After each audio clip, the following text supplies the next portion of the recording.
Happy New Year semua Bapak Ibu. Saya percaya ada sukacita yang melimpah buat kita semua. Kalau sesuai jadwal, saya ini pemain cadangan ya Bapak Ibu ya. Tapi saya percaya firman Tuhan bukan cadangan. Firman Tuhan selalu berkuasa. Siapapun yang membagikan itu, bagi kita yang menerimanya dengan sukacita, itu akan memberkati kehidupan kita. Jadi saya ditelepon Bu Yeni kemarin, minta untuk bersiap-siap karena ada halangan mendadak. Nah, yang saya bagi tentunya yang sudah saya terima. Jadi saya memilih judul Percayalah dan Jangan Bimbang. Karena ini ada hubungannya dengan ayat yang saya terima tahun baru. Kami berdoa faith, biasanya setiap tahun baru kita selalu minta firman Tuhan, firman apa buat kami keluarga tahun ini mengalami tahun. Memulai tahun yang baru, kita biasanya minta firman. Beberapa hari berdoa, belum dapat, tiba-tiba tanggal 1 subuh baru dapat firman ini. Yohanes 11 ayat 40, Tuhan Yesus berkata ya di situ. Jawab Yesus, bukankah sudah kukatakan kepadamu, jikalau engkau percaya, engkau akan melihat kemuliaan Allah. Nah, firman ini adalah penggalan firman dari cerita tentang Lazarus dibangkitkan. Nah, saya cerita sedikit tentang Lazarus dibangkitkan. Jadi saat itu Tuhan Yesus mendapat kabar bahwa Lazarus sudah meninggal, sudah mati. Tapi di pembacaan ini diceritakan bahwa Tuhan Yesus tinggal beberapa hari baru datang mengunjungi Lazarus. Dia bertemu dengan Marta dan Maria. Ada percakapan di situ, tapi ini percakapan dia dengan Maria. Ya. Dia bilang ke Maria, bukankah sudah kukatakan kepadamu, jikalau engkau percaya, engkau akan melihat kemuliaan Allah. Tapi sebenarnya perkataan Tuhan Yesus ini tidak hanya ditujukan buat Maria dan Marta, tapi juga buat murid-murid Yesus yang ikut bersama dengan Tuhan Yesus, dan juga bagi semua orang yang ikut bersama dengan mereka di depan kubur Lazarus. Jadi ada orang-orang Farisi, ya, ada keluarga dan kenalan dari Lazarus di situ. Bagi semua orang yang datang, ya. Kenapa dia bicara bagi semua orang? Karena di Yohanes 11 ayat 8 dan 16 di situ juga diceritakan bahwa ini adalah situasi yang menegangkan bagi para murid. Kenapa? Karena beberapa hari sebelumnya Tuhan Yesus dan murid-muridnya dilempari batu oleh ahli Farisi di bait Allah. Nah, tempat tinggal Lazarus ini tidak jauh dari Yerusalem, dari bait suci. Hanya berjarak kurang lebih 3 km. Jadi mereka keluar dari Yerusalem karena dilempari batu, diserang, dan mereka akan kembali lagi ke lokasi yang tidak jauh dari situ. Karena itu di ayat 8 murid-murid bicara begini, Rabi, baru-baru ini orang Yahudi mencoba melempari engkau. Masih maukah engkau kembali ke sana? Ya. Thomas di ayat 16 bilang begini, marilah kita pergi juga untuk mati bersama-sama dengan dia. Karena apa? Karena ini bunuh diri, balik lagi ke tempat di mana kita diusir, dilempari batu, dicaci maki dan ditolak. Ya. Jadi iman murid-murid pun dalam keadaan yang putus asa. Karena mereka waktu itu masih bertanya-tanya, ikut Tuhan Yesus, tapi banyak yang salah memahami bahwa seharusnya Tuhan Yesus tidak mendapat penolakan. Harusnya dia menyatukan seluruh Israel untuk melawan Roma. Kira-kira begitu pandangan banyak orang bagi Tuhan Yesus. Jadi dia mendapat penolakan, dan itu juga sesuatu yang menakutkan bagi para murid, ditolak, dicaci maki, bahkan dilempari batu. Sehingga peristiwa ini harus terjadi. Ya, gitu. Nah, jadi dari ayat ini kita coba belajar hari ini bahwa apa yang dinamakan dengan percaya, dari kata Yunani pisteo, berarti memiliki iman, keyakinan penuh, tidak ragu, dan mengakui kuasa ilahi Yesus untuk membangkitkan Lazarus sehingga akan melihat kemuliaan Allah.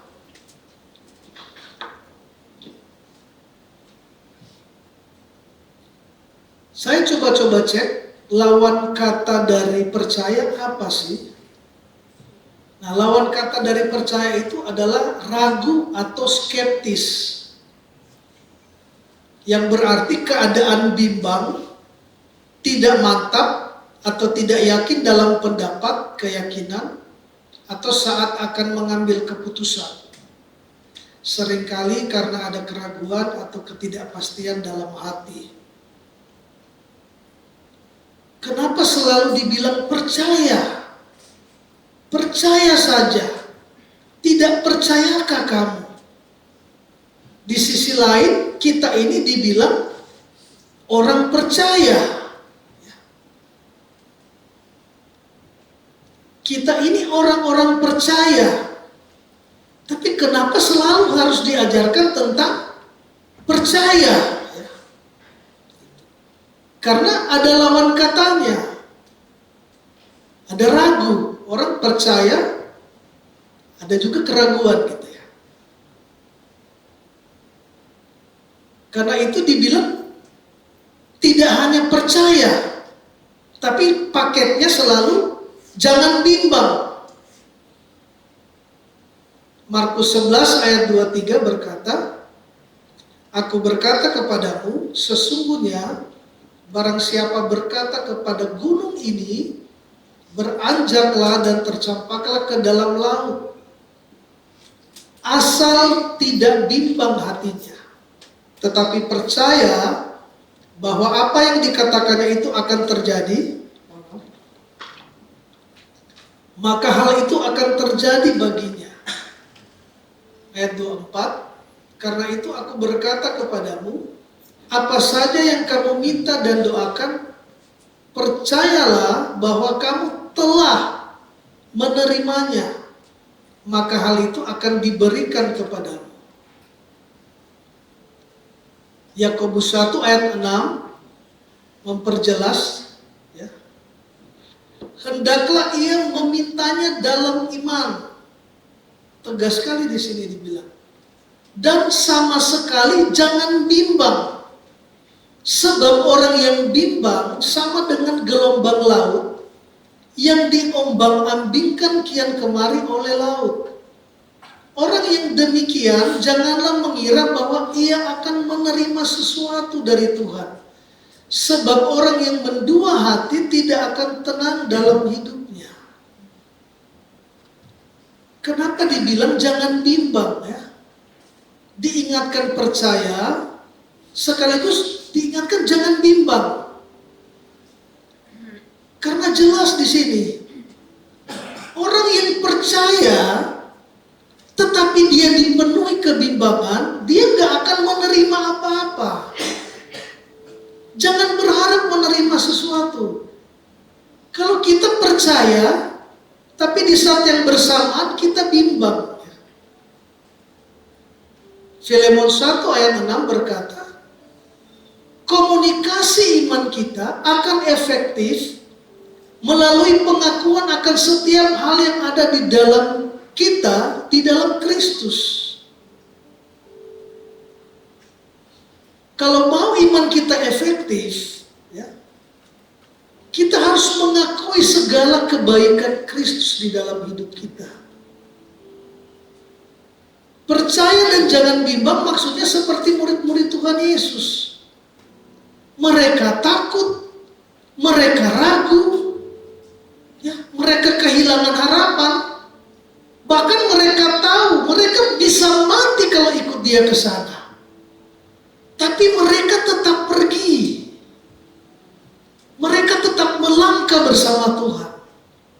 Mereka percaya apa yang Dia katakan. Jadi maksudnya meskipun fakta berkata lain, meskipun yang kita lihat tidak sesuai harapan, tapi kita mau percaya kepada firman Tuhan. Bukan kepada apa yang kita lihat dan apa yang kita dengar.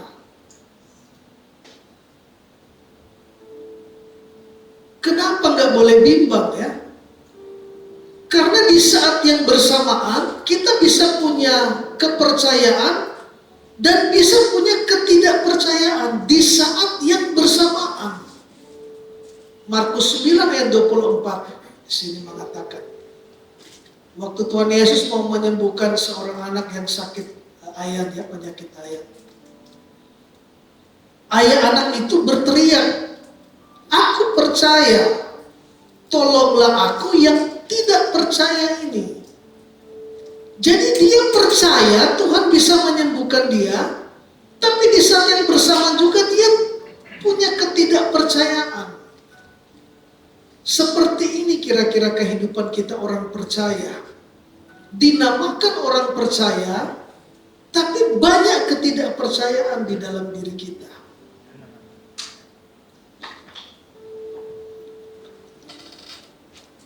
Dan ironinya Bapak Ibu, sebagian besar orang-orang yang punya KTP Kristen sama seperti ayah anak ini. Percaya tapi tidak mengalami janji-janji Tuhan. Bukan karena Tuhan tidak mengasihi kita, bukan karena Tuhan tidak memberkati kita, tapi ada banyak ketidakpercayaan di dalam diri kita. Yang dimaksud percaya di sini adalah percaya kepada firman-Nya. Kenapa percaya kepada firman-Nya? Yohanes 1 ayat 1 berkata, pada mulanya adalah firman, firman itu bersama-sama dengan Allah, dan firman itu adalah Allah. Jadi cara paling sederhana mempercayai Allah di dalam hidup kita adalah percaya kepada firman-Nya. Ayat 14 berkata, Yohanes 1 ayat 14, firman itu telah menjadi manusia. Yesus Kristus itu adalah firman yang menjadi manusia. Berarti percaya kepada firman juga percaya kepada setiap perkataan Kristus di dalam hidup kita. Setiap perkataan Kristus kita harus mempercayainya. Nah, orang percaya pasti akan berkata-kata. Maksud saya berkata-kata firman ya. Orang percaya yang sejati, maksud saya di sini. Orang percaya harus punya firman. Orang percaya tanpa firman belum tentu dia punya iman. Satu waktu saya merenungkan dan menemukan bahwa ada perbedaan antara berdoa dan percaya. Tidak semua orang yang berdoa itu dia percaya. Sehingga orang mengatakan, kenapa doa saya tidak terjawab? Bahkan ada yang menggolongkan ada doa yang ya, no, dan tunggu. No. Di dalam Kristus semuanya amin. Ya dan amin. Firman Tuhan berkata seperti itu. Namun karena kami memiliki roh iman yang sama seperti ada tertulis, aku percaya sebab itu aku berkata-kata. Maka kami juga percaya dan sebab itu kami berkata-kata. Saya ulangi tadi Filemon 1 ayat 6. Kita berkata-kata ya, karena kita percaya. Kita percaya kepada firman, maka kita berkata-kata. Kita punya firman, kita perkatakan firman. Apa yang keluar dari mulut, firman bilang berasal dari hati. Orang orang tidak mungkin mengeluarkan perbendaharaan kata yang jahat kalau dalam hatinya itu dipenuhi hal-hal baik. Demikian sebaliknya, tidak mungkin orang-orang memperkatakan sesuatu yang baik kalau di dalam hatinya adalah kejahatan. Dan memperkatakan firman yang kita terima itu mengefektifkan iman kita. Komunikasi iman kita jadi efektif ketika firman itu kita perkatakan, kita ulang-ulang. Yang tadinya kita nggak mengerti, kita jadi mengerti. Yang tadinya kita letih lesu, begitu kita perkatakan tentang firman, bersukacitalah senantiasa. Sekali lagi ku katakan, bersukacitalah. Hati yang gembira adalah obat, semangat yang patah mengeringkan tulang. Kita yang tadinya nggak punya harapan, bersedih, kita jadi bergembira waktu kita perkatakan firman. Jadi memang firman itu harus diperkatakan. Jadi ini saya coba sampaikan contoh-contoh praktis. Misalnya, percaya bahwa kita sudah disembuhkan meskipun tubuh kita sakit, meskipun badan kita berasa sakitnya, masih susah bangun, masih belum bisa berjalan dengan baik, tapi kita perkatakan, oleh bilur-bilur Yesus saya sudah sembuh. Oleh bilur-bilur Yesus tangan saya kembali kuat. Oleh bilur-bilur Yesus saya akan berjalan normal nantinya. Oleh bilur-bilur Yesus saya akan beraktivitas lagi seperti biasa. Oleh bilur-bilur Yesus jantung saya akan kembali sempurna, akan pulih, akan sehat. Oleh bilur-bilur Yesus segala kelemahan tubuh di dalam tubuh saya yang menyerang saya pergi di dalam nama Yesus. Jadi kita berkata-kata waktu kondisi kita masih sakit. Itu yang dinamakan iman. Belum terima, tapi kita percaya telah menerimanya. Seperti Markus 11 ayat 24. Waktu kita berkekurangan, rekening kita kosong, kita berkata-kata bahwa Allah akan memenuhi segala keperluanku menurut kekayaan dan kemuliaannya dalam Kristus Yesus. Waktu rekening saya dan Faye kosong, kami berkata firman ini. Kami berkata Ulangan 28 ya. Kami akan jadi kepala bukan ekor, terus naik tidak turun. Kami akan memberi pinjaman dan bukan meminta-minta. Kami berkata-kata itu bukan waktu ada kelimpahan, bukan waktu rekening kami ada isinya. Tapi di saat nggak ada isinya, besok harus bayar gaji penolong. Kita nggak punya uang, tapi kami nggak mau berhutang kepada penolong. Kita bisa telepon mamanya Faye, bisa telepon orang-orang yang kita kenal, bayar gaji penolong. Waktu kita minta langsung dikasih pasti. Tapi kita mau belajar percaya kepada firman. Kami tidak akan meminta-minta Tuhan. Kami akan memberi pinjaman. Dan kami bersuka cita 3 jam dari Pandeglang ke Jakarta setelah sidang. Kita berdua ingat harus bayar gaji penolong ini. Di jalan kita nyanyi-nyanyi memuji Tuhan. Yes. Bergembira memperkatakan firman. Di tengah jalan tiba-tiba masuk transferan yang kita enggak. Lebih berlipat kali ganda dari gaji penolong yang harus kita bayar.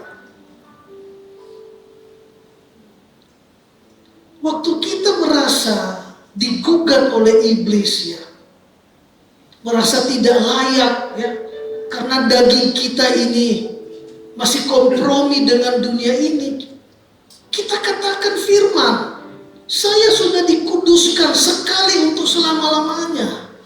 Saya sudah dilayakkan, saya sudah dibenarkan oleh Kristus. Bukan karena perbuatan saya, tapi karena Kristus. Karena kematian Kristus di atas kayu salib. Waktu kita merasa nggak layak, perkatakan firman. Maka masuk dalam hadirat Tuhan.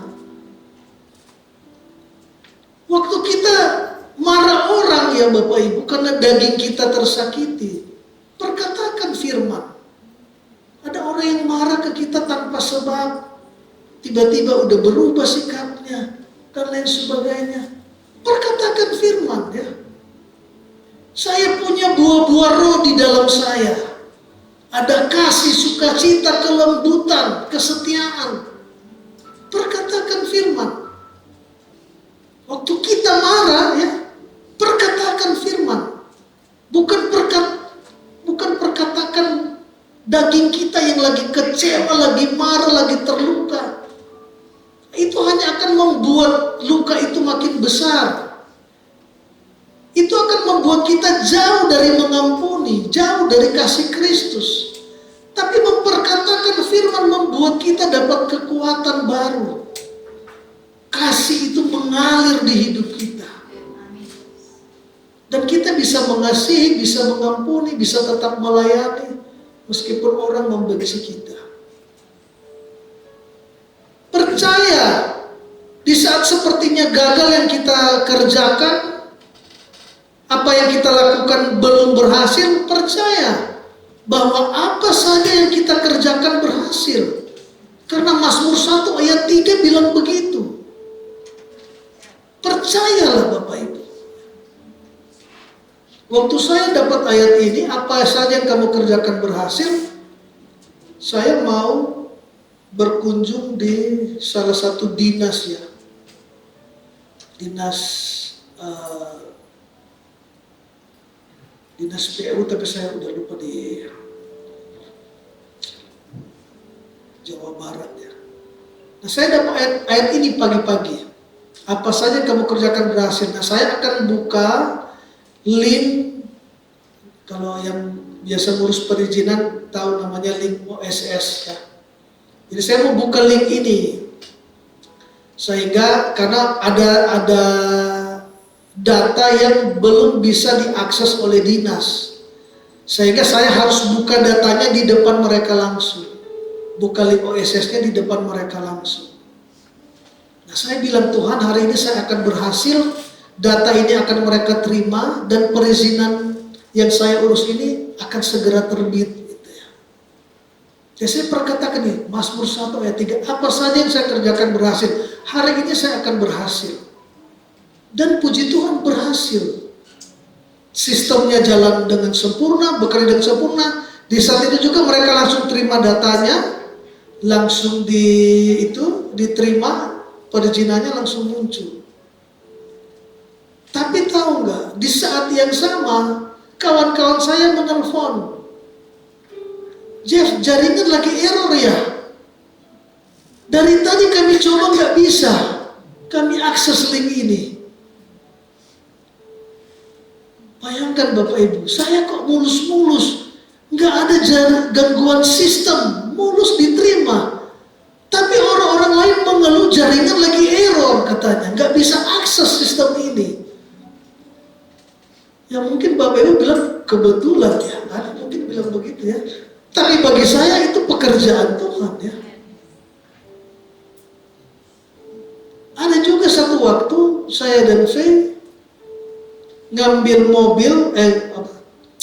mobil kita karena sering ngadat di tol, kadang karena tahun 2002 mobilnya kita ngambil second, sering ngadat di tol, sering mogok, dan kita harus telepon orang, sahabat-sahabat kan bikin repot gitu ya. Sampai kita beriman Tuhan, kita mau ambil mobil baru waktu itu ya, tahun 2001 ya, 2021. Nah, hitungan kami salah. Udah hitung ini cukup kayaknya kalau kita jual mobil lama, dapat DP, dan kita dengan uang muka sekian bisa. Nah, ternyata ada salah-salah perhitungan kita. Pertama, yang mobil lama terlaku tidak sesuai harapan, ya, lakunya tidak sesuai harapan. Yang kedua, kita nggak menghitung di saat itu kita bersamaan dengan kita pindah kontrakan dan ada beberapa kebutuhan besar, sehingga dealer menginformasikan ke kita uangnya kurang Pak, harus tambah sekian puluhan belasan juta. Nah, apa yang yang kami lakukan ya? Kami belajar percaya. Tuhan, kami nggak tahu nih uangnya dari mana, karena kami mau setoran bulanannya, cicilannya seperti ini gitu ya. Kami hanya belajar percaya. Tuhan, Engkau menyediakan. Kita nggak tahu dari mana datang.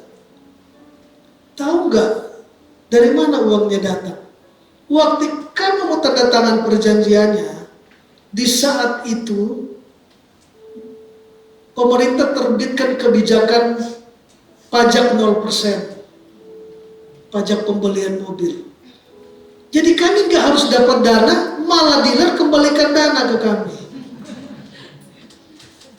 Sekali lagi mungkin orang bilang kebetulan, tapi bagi kami tidak ada yang kebetulan. Bagi yang menganggap kebetulan, ya makanya nggak pernah terjadi di hidupmu hal-hal yang luar biasa dan ajaib itu. Waktu kita percaya Bapak Ibu, kita akan menerima. Percaya kita bisa melakukan segala sesuatu.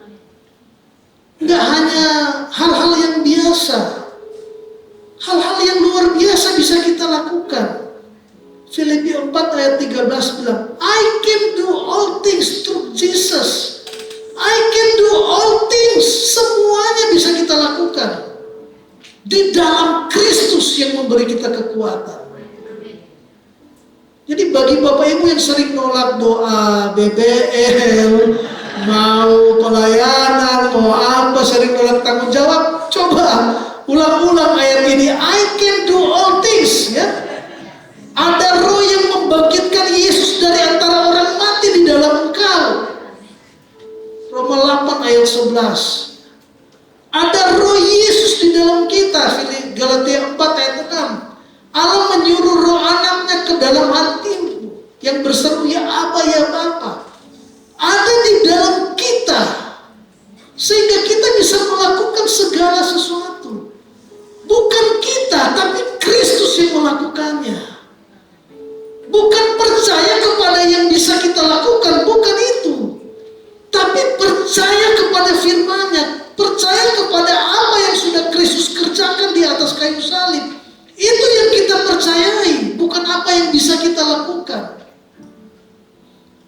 Nah, masalahnya kalau kita nggak punya firman, itu problemnya. Kita nggak bisa percaya, kita bimbang karena kita nggak punya firman. Kalau kita punya firman, ya engkau telah bertemu dengan jalan keluar. Kalau engkau punya firman, masalahmu selesai. Gak ada yang gak bisa diselesaikan oleh Kristus. Nah ini saya coba cari-cari contoh ya Bapak Ibu. Ini namanya John Alexander Dowie. Disebut sebagai Rasul Kesembuhan. Ya memang di akhir pelayanannya ada sesuatu yang kontroversial dan dia mengalami kejatuhan. Tapi satu waktu Dowie ini menerima pewahyuan dari Tuhan ya, melalui Kisah Para Rasul 10 ayat 38 yang menyingkapkan bahwa setan adalah si perusak dan Kristus adalah penyembuh. Nah dia temukan firman ini waktu dia lagi putus asa. Dia lagi berlinang air mata, dia nangis, dia bertanya, di mana Yesus yang menyembuhkan orang-orang? Kenapa dia bertanya? Karena waktu itu dia menggembalakan di Newton ya, Sydney, Australia.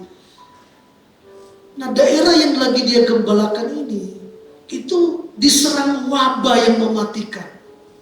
Dan dia baru habis menguburkan kurang lebih 40 jemaatnya. Dan dia lagi meratap. Dia bilang, Tuhan saya sudah melemparkan tanah ke atas peti, ke 40 peti.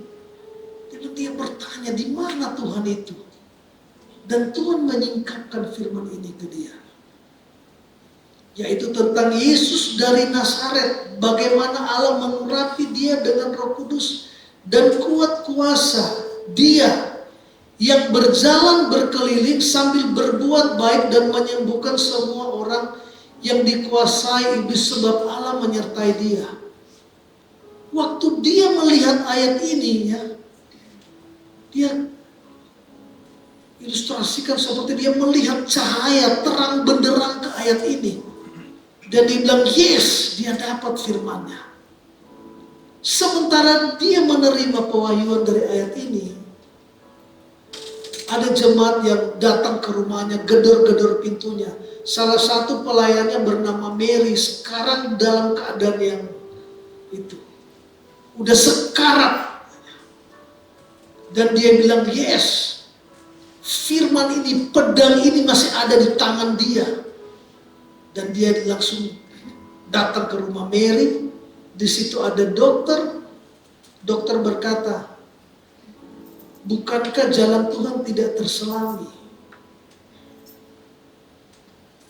Maksudnya apa? Dokternya udah putus asa. Udah menyerahkan dan udah minta bersiap-siap. Karena dokternya udah angkat tangan. Tapi dia bilang, no. Ini bukan jalan Tuhan, dia bilang. Ini pekerjaan iblis. Dan dia sudah dapat firman-Nya. Tapi setelah dia berkata, Mary bukannya sadar, tapi Mary diam kaku, gak bergerak. Tapi Alexander Dowie sudah punya firman-Nya. Pedang itu dia gunakan, dia usir penyakitnya dan dia berdoa di dekat tubuh Mary. Dan tiba-tiba si Mary bangkit, langsung sehat, minta makan dan pulih. Dia berdoa juga buat adik-adik Mary yang sakit. Dan semenjak saat itu wabah itu selesai. Wabah itu berhenti. Dan pelayanannya dimulai. Saya juga punya sahabat saya, namanya Fiona Sulistio. Dia melawan kanker.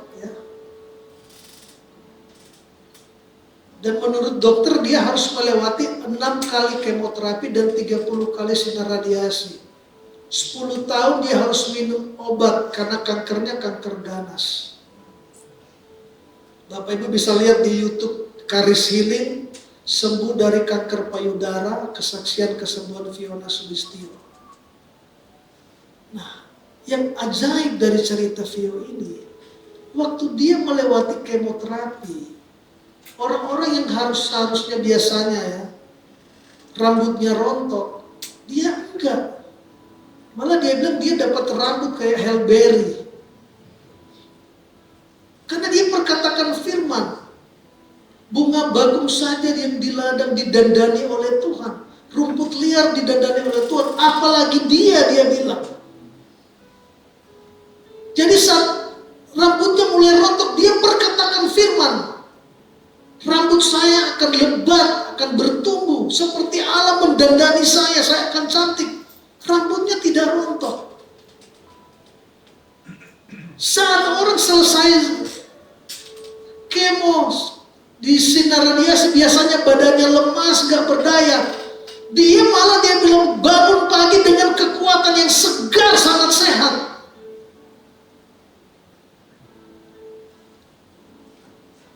Dia bahkan menurut dokter nggak boleh punya anak. Karena dia menjalani proses penyembuhan dari kanker ganas. Dan umurnya hampir 40 tahun. Tapi dia hamil. Dia hamil.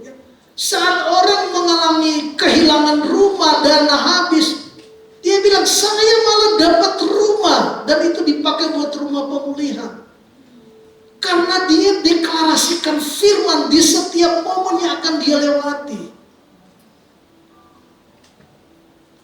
Dia gak kalah dengan serangan kanker ini. Sekarang tampilannya seperti ini. Obat yang harus dia minum 10 tahun, dia hanya minum 2 tahun. Ya. Dia berhenti, dia perkatakan firman, tapi dia mendapat arahan dari Roh Kudus. Dia sekarang melayani, dia punya usaha, punya bisnis. Jadi kesaksian bagi banyak orang. Nah, waktu kita punya firman Bapak Ibu, kita bisa melakukan hal-hal yang ekstraordinari, supranatural.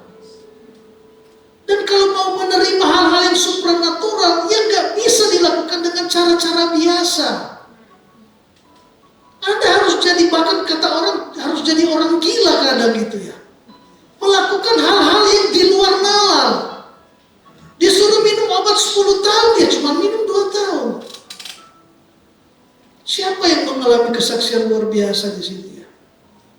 Bu Ahok bisa berhenti dari konsumsi 16 obat sehari sampai hilang sama sekali. Bertahap memang. Kalau kita berdiri di atas firman Bapak Ibu, pengharapan di dalam Kristus tidak akan pernah sia-sia. Tidak akan pernah mengecewakan. Manusia akan mengecewakan kita. Tapi firman tidak akan pernah mengecewakan kita. Karena firman itu tidak akan pernah kembali dengan sia-sia. Apa yang mau kita percayai di tahun yang baru?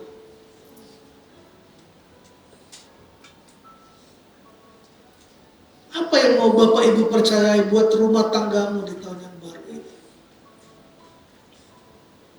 Belajar percaya, hanya ini cuma. Jangan bimbang gitu ya. Jangan bimbang, karena orang yang bimbang dia gak akan menerima apa-apa. Hanya belajar percaya kepada firman Tuhan. Dan kita akan menerima hal-hal yang mungkin gak kita pikirkan, kita rencanakan, yang gak pernah timbul dalam hati kita, yang gak pernah kita bayangkan sebelumnya. Itu yang akan kita terima bersama Kristus. Belajar percaya bahwa tahun ini lebih baik dari tahun kemarin. Amin. Percaya bahwa bagi kita tahun ini adalah tahun kemenangan. Tahun di mana apa yang sudah kita tabur selama ini akan kita tuai berlipat kali ganda. Percaya kita hari ini, tahun ini akan menerima kesehatan ilahi. Bukan hanya sembuh, tapi kita juga akan melayani Tuhan. Akan melayani, akan menyembuhkan orang-orang. Percaya bahwa tahun ini kita tidak lagi jadi penerima, tapi kita akan menjadi pemberi. Amin. Karena Bapa kita itu murah hati, dia memberi. Anak-anaknya juga akan memberi gitu. Percaya bahwa tahun ini ya, segala berkat yang terbaik, anugerah yang sempurna itu akan menjadi milik kita orang-orang percaya. Tuhan memberkati kita.